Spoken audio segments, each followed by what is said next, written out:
They don't play with each other either. They just bring guests, and that's what they do. This is different. You know, you've got a nucleus of members here that play with each other. There's a regular foursome or a regular, you know, whatever. That's the way the club should work. You know, and the golfers that play in this event are real golfers. You know that they pay my wages. So thank you. Oh. Somebody die?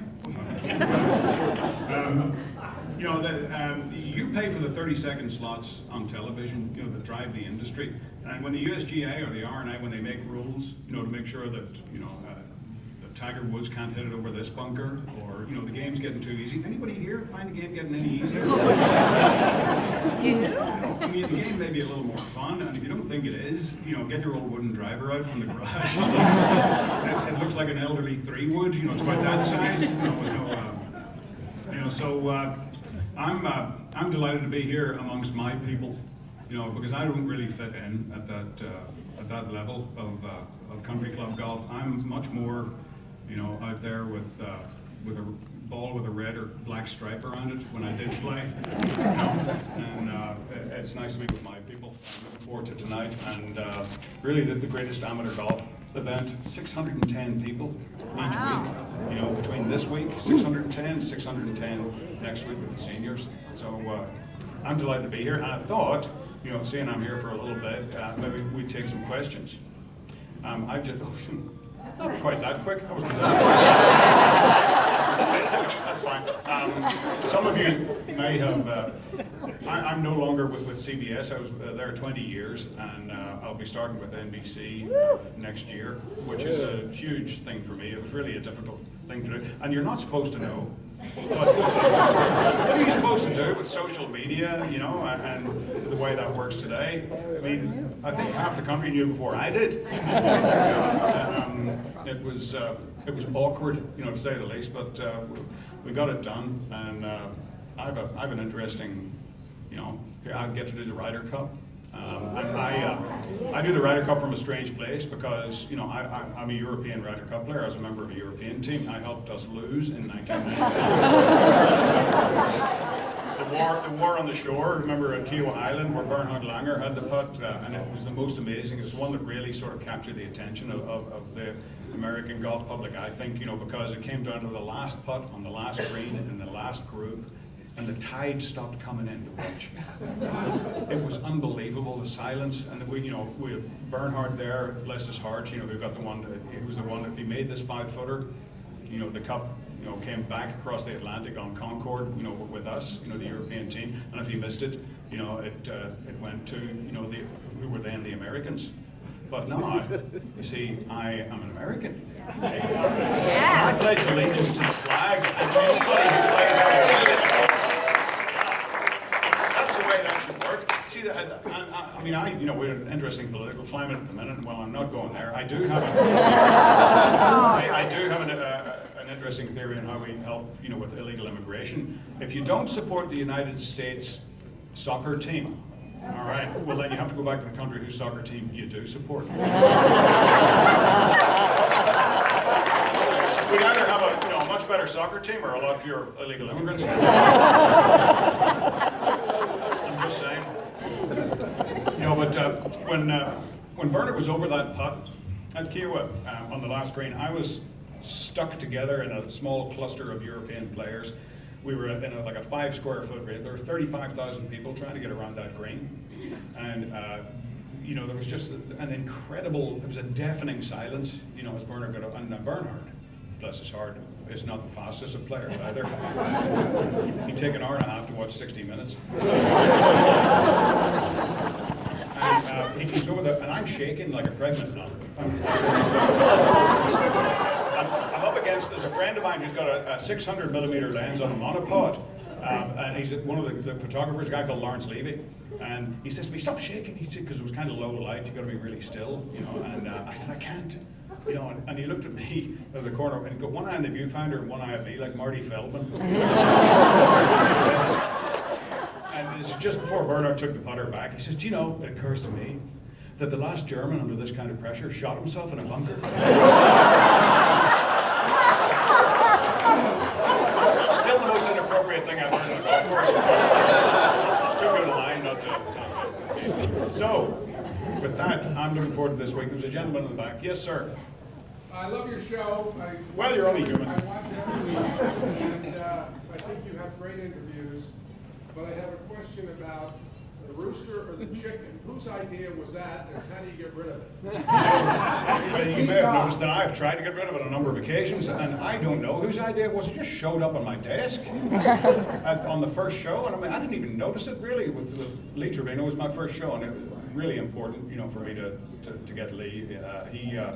He was, you know, I dreamed about being Lee Trevino growing up, you know, and you know, to have Lee, and all of a sudden this rooster appeared halfway through that show. That was honestly, I have no idea what to tell you, but I hate the damn thing. Oh, right.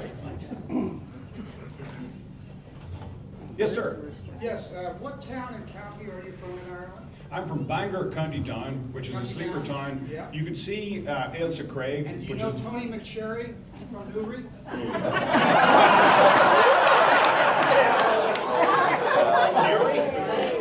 from Newry. And what was it? What was the surname again? Tony McSherry. Tony McSherry? Yes. No, never heard of him.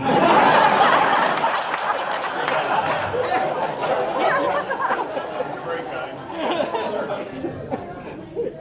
Whoa, sorry. Thank you.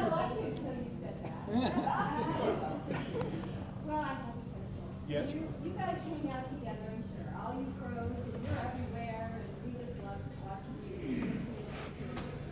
Do the golfers have, when they get off the course, are they up for having some fun like you are, or are they all serious? Well, I mean, it's not like it used to be. You know, but I played most of my career in Europe. I played 18 years in Europe, and the last 2 years here. In fact, right here on this golf course was where I got my my tour card in '93. Yeah, '93. I was playing the German Open. Yeah, it's one of the worst things that ever happened to me. Although, I was playing the German Open in 1993, and I came home and I made the unfortunate mistake of marrying a woman from South Africa. And it seemed like a really good idea at the time because she was Miss South Africa. But a very affectionate woman, but only when I was out of town, apparently.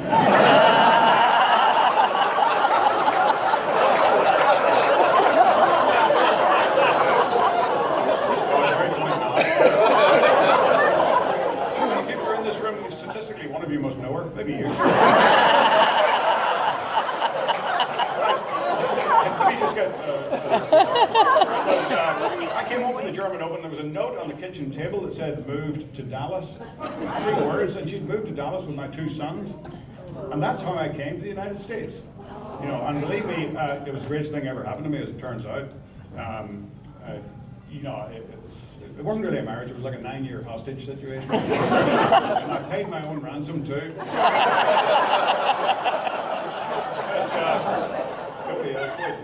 But to answer your question, yeah, I mean, we've got a great bunch of, especially the youngsters that are out there, you know, haven't had time to get pissed off with golf yet. You know, Ricky Fowler is just one of the best kids. Jordan Spieth is a mother's dream. He is just the best kid. Rory McIlroy, how could you wish for anything better? And you know, there's Jason Day and a bunch of others too that grew up with Tiger Woods having set the bar. You know, we're seeing the first generation of these kids that had Tiger Woods as, you know, the man to beat. And they think, you know, that they could. Apparently they can now. I wouldn't, you know, I wouldn't write him off yet. But no, there isn't the same sort of atmosphere as when, say, Roger Maltby, who's, I'll be joining at NBC, who's, yeah, I wouldn't trust that man to sit there right where I'm. You know, yeah, we had a pretty good time, but then there wasn't so much money involved. You know, it's a little more serious now. Bananas and water and bed early and that kind of thing. There was a gentleman right here. Yeah, I was just wondering, what's your buddy that's hooked at the hip with you? What's he going to do? Is he going over to McCord? Yes. McCord will probably retire, and he'll probably waste away. And I imagine. You know, CBS will be just fine. That's one of those things. They fired Edwin R. Murrow. Apparently he was really good. Yeah, no, they'll be fine. Yes, sir. I'm coming back to you, man. you signed for NBC. How much time we're going to see your face more? That's my first question. The second question is... You're not from around these parts, are you? Are you going to be more funny than Gary McCord? Please, keep it up. Well, where I'm going now, I've got to be funnier than Johnny Miller, which shouldn't be that much.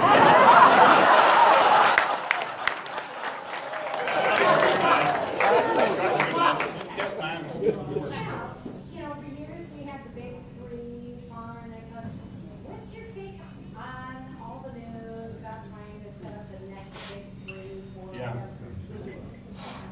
good looking young man? Yeah, well, they are fabulous and good looking. I don't like many of them, actually.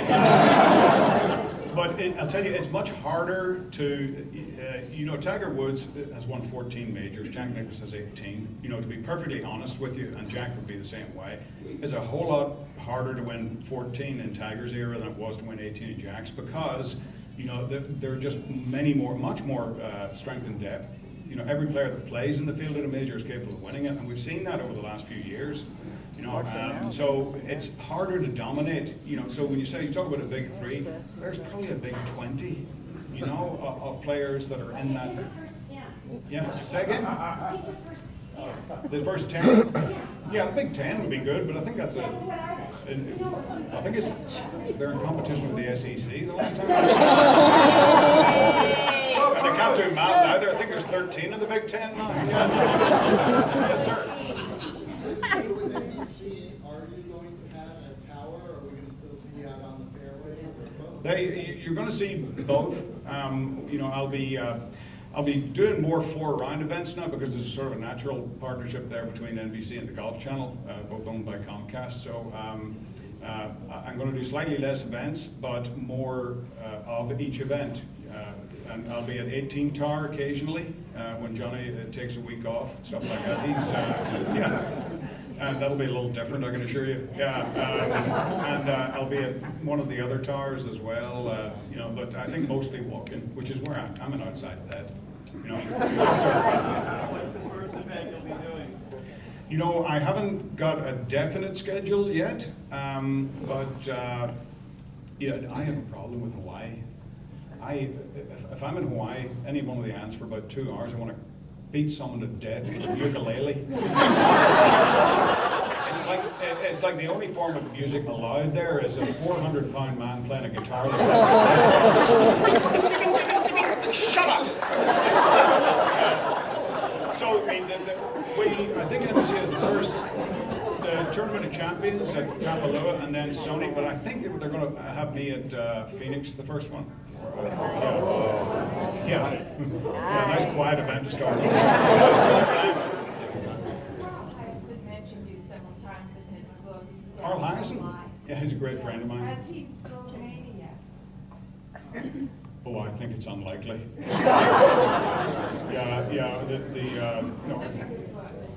The Nordic Paul.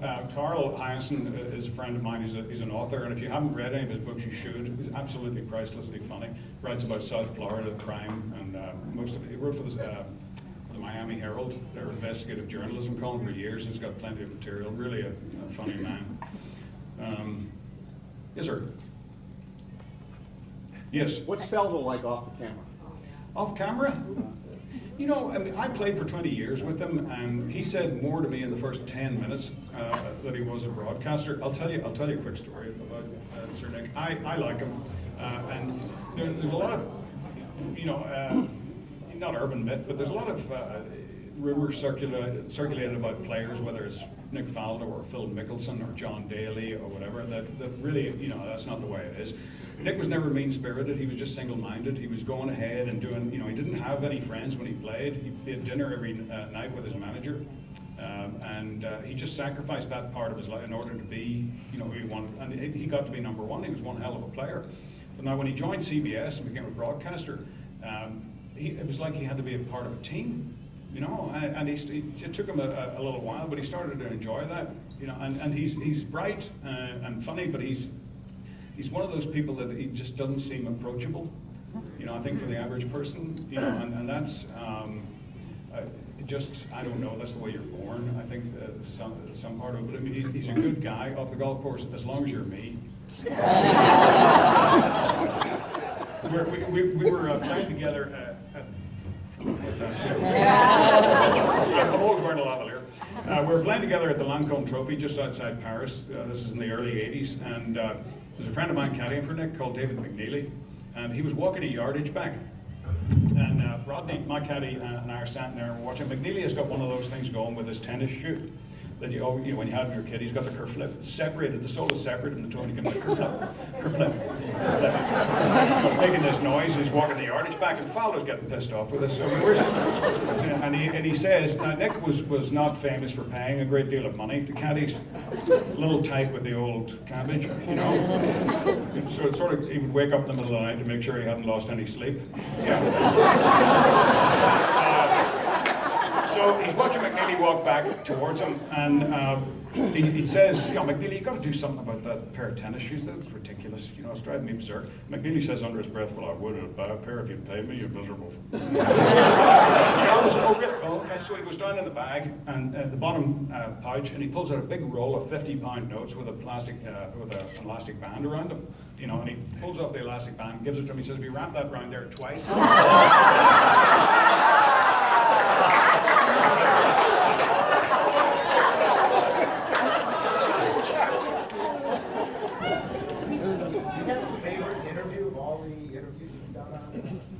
Favorite interview? I get asked that one a lot, and you know, it kind of changes.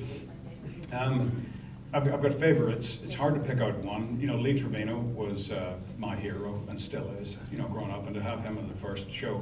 Tom Watson is such an amazing friend to me, saved my life. And then, you know, President Clinton was, I mean, just to be able to, you know, to interview these people.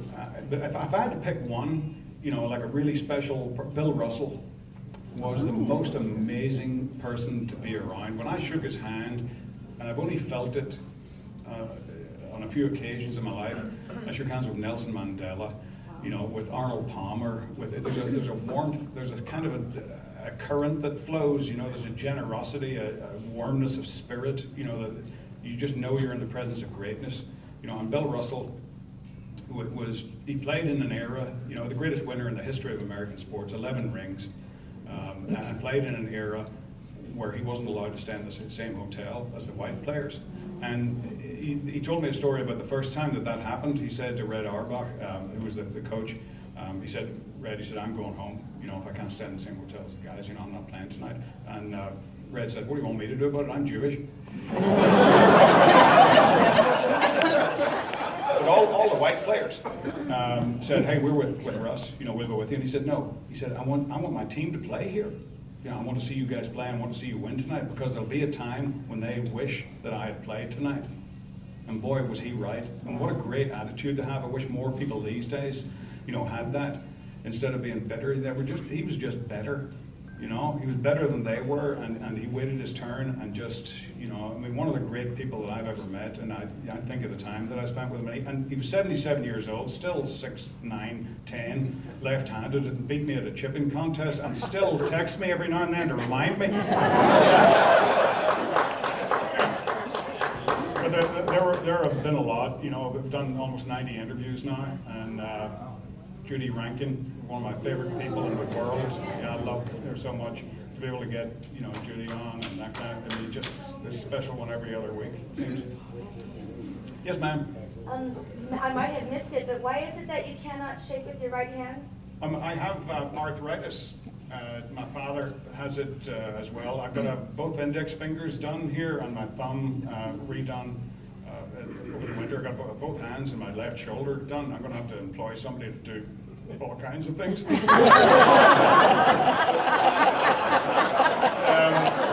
that's all it is. It's just, and it's incredibly painful to shake hands with anybody. So this is more of a reminder, because I'm not smart enough to remember. You know, people just stick their hand up, I'm like, oh!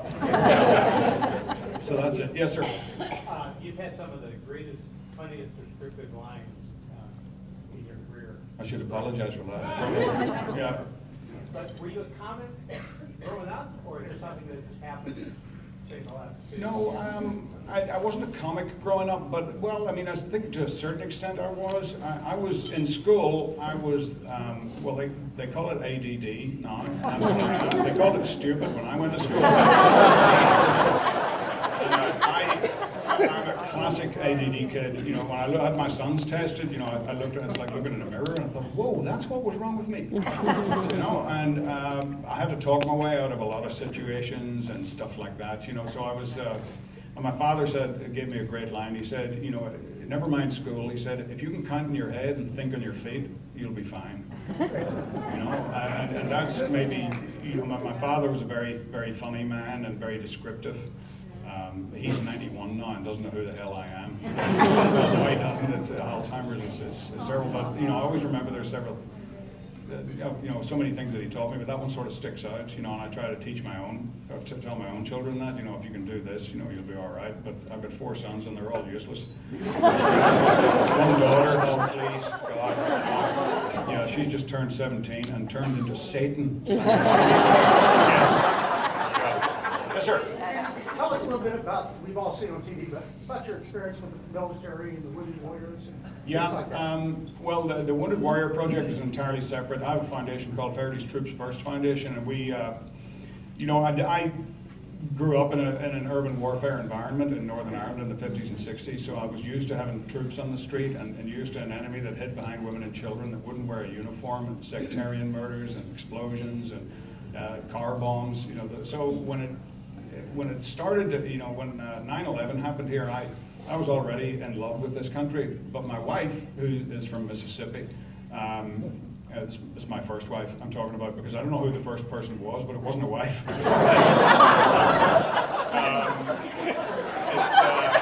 She wanted to be married to an Irishman, so I didn't bother about American citizenship until I got confused as to why our military was being portrayed in such a negative manner in the news and newspapers and whatever. So I went on a USO trip to Baghdad with Butch Harmon and Tom Lehman and Tom Watson in 2006, and I came back, and the first thing I did was put my name down. You know, I had to be an American citizen.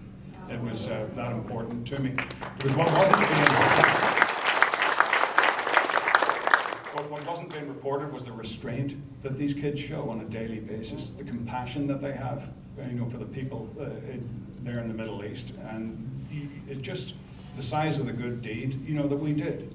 You know, we withdrew, you know, and screwed that up, but you know, they did an amazing job, an unbelievable job, you know, and when we paid for it, you know. So I mean, I'm really proud to be an American, and the only way that I could think, you know, to repay them, it's all very well, and I've been to Iraq and Afghanistan several times. You go for a week and you visit forward operating bases and you cheer people up, and that's fine, but you really, you know, they are looking after us and always have done. This country has only, and I became a really keen student of American history as well, because there's only 250 years of it. It's not that much. It's not Egypt, you know, where you've got like 15,000 years. You know, and they've gone 15,000 years and haven't built a road yet. In 250 years, we've become the greatest force in the world for good. And the average American doesn't understand how much America is loved around the world. You know, the people that hate this country the most, they live here. They choose to live here. This country's so bad, why don't they friggin' leave?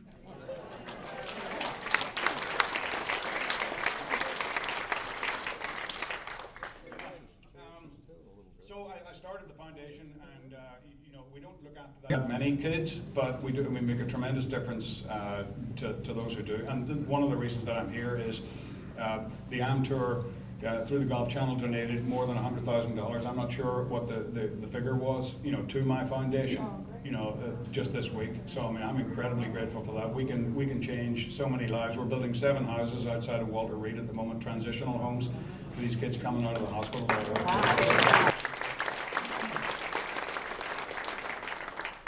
take them back, not to Iraq anymore because it's too dangerous, to Afghanistan, you know, to the place that they were blown up or wounded or you know, disfigured, and give them some time. You know, we call it Operation Proper Exit. We take them 6 at a time, and they each come back, you know, a completely different person. You know, post-traumatic stress. I tell them, people all the time, I have PTSD. It's pre-traumatic stress syndrome. I'm pretty sure something shitty's going to happen. But I have to take similar medicine to a lot of these kids. You know, I take 14 pills a day to be this normal. I'm just hoping they don't drug test announcers at the Olympics. Because I would fail on several counts, you know, these psych meds that I take. But that's one of the, thank you for bringing it up, it's one of the great things in my life is the time that I get to spend around these young men, and we've got a few women as well. An extraordinary Silver Star staff sergeant who picked up in just a hail of fire, got out from behind. She was a medic and picked up two Marines, you know, threw them over her shoulder and brought her back. And she's not that big a girl either, and took a bullet in her thigh, you know, and still went back and got the other. I mean, just incredible stories. And I'll tell you something else with what's going on in this country at the minute. Whenever that first bullet is fired, you know, they have a sense of national identity that we don't have in the civilian world in this country. Because when that first bullet is fired, you know, and they go into combat, there are no Irish Americans, there are no African Americans, or Asian Americans, or Chinese or Mexican Americans. They're just American, looking after each other. That's all.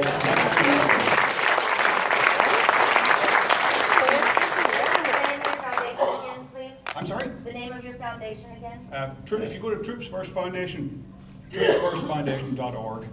Yeah. Yes, sir. For the record, based on the interview the other night, you have a lot better hair than Trump. He was a good sport.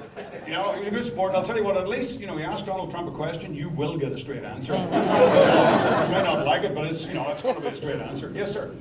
Is your show going to be on NBC? No, it'll be on the Golf Channel to the best of my knowledge. I will, I can't say that for certain. You know, the show's going to evolve into something. They don't tell me these things because there's a danger I might think about it first. Is CBS own the rights to that? Or? No, it's always been Golf Channel. Yeah, the interview show has always been Golf Channel, which is Comcast NBC. Okay, would you please comment? We watched your interview with John Daly. Yes. And I'd love to know what your opinion is of John Daly, because he seems disturbed and whatever. Well, you know, Johnny's one of the most generous, one of the kindest people. He's got a huge heart. He's got an even bigger liver.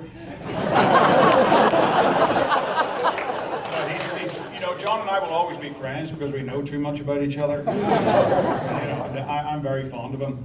Yeah, he's got all of these faults, but underneath it all, he's really a good soul. Over here. Yes, sir. Tell us about your kids. My kids? Yeah. You got a daughter that you kiss every night? Yeah, well, oh, yeah. And she's, yeah, I'm not the only one that's kissing her every night. It's like a nightmare. I mean, I have two sons, two stepsons, you know, and then, you know, they're all up and gone, they're out of the house, and just my daughter is the only one left, and I just worship the ground that she walks on. She owns me, and so does her mother. So the two of them are like a pair of bobcats fighting at night. And I'll walk, oh God, yeah, right, I'll be in the lounge if you need me. You know, I have no idea what to do. I'm a bad parent. I mean, I really am. I'm just useless at this. It doesn't come with an instruction manual, I've noticed. I was absent for a lot of, you know, I mean, I drank like the average, you know, rugby team for so long. And I traveled, you know, she's really my first chance. She's our only unbroken child. And she's breaking me. Yeah, it's, I'm glad you brought that up now. Yes, sir. You tried to get on the show who just says no every time. Well, Freddie is the one, because Freddie is convinced, you know, that I'm going to dig up some sordid details from his past, which I am. Now, and people will say, you know, Tiger, you know, I actually haven't asked Tiger to be on the show because I don't want him to be on until he's in a place where I can show you the kid that I know. The one that grew up in front of me, the one that won the Masters as a 21-year-old by 12. Now, I'm going to tell you, any 21-year-old winning the Masters is great. Jordan Spieth did it. Any 21-year-old winning it by 12 is even better. a black 21-year-old winning it by 12, that's just freaking funny. That's hilarious, is what it is. And that's one of those things that I can maybe talk about a little more now. Yeah. But there's been no one that I've asked that has said no. You know, there've been a couple of people that have been slippery, you know, but they're willing to do it. And Phil is one that we haven't been able to schedule, just with stuff going on, and, you know, I haven't been able to do it, or he hasn't been able to do it, you know. We've got Jordan coming up at the end of next month. Stephen Curry, Lance Armstrong. Yeah, I'm not sure I want to do that one, but yeah, yes, sir. When did you get involved in golf, and how old were you? My father, I thought he played golf. He didn't. What he did was he told my mother that he was going to play golf. And took me and the dog up to the golf club, and he went into the men's bar. And I was about 9 or 10 years old when I actually, how I really got involved in people in Northern Ireland in general. You know, the humour is a different sort of a. You know, there's a gallows humor to it, and there's not a lot of laughter. People are very funny, and of course, unless you're sophisticated enough to understand this, you know, as a child, you know, there's that beautiful sort of naivety that you have, that every parent is kind of sad when their kids lose it, you know, when they become self-conscious or whatever. It was before I had lost it that I was caddying for my father, who played 9 holes every Saturday and Sunday with the same 3 doctors, and I was caddying for him, carrying a half set, and I would listen to the conversation of these men and not realize that they were being funny, because they didn't laugh. It was just this banter that they had, you know, among them. And I remember one specific moment. I was probably about 9 years old, and carrying, and there were 3 doctors, Dr. Dignan, Dr. West, and Dr. Tate. And Dr. Dignan was my father's own doctor, and he said to him as they were walking down the first fairway, he said, his name was Des. I'm not sleeping very well. I think I want you to give me a sleeping pill. So the doctor looks at him and says, well, Billy, I don't like to do that. You know, have you tried everything else, you know, like counting sheep, which is one of the things they do with sheep in Ireland? That reminds me, I said, you know how an Irishman counts his sheep? Like this.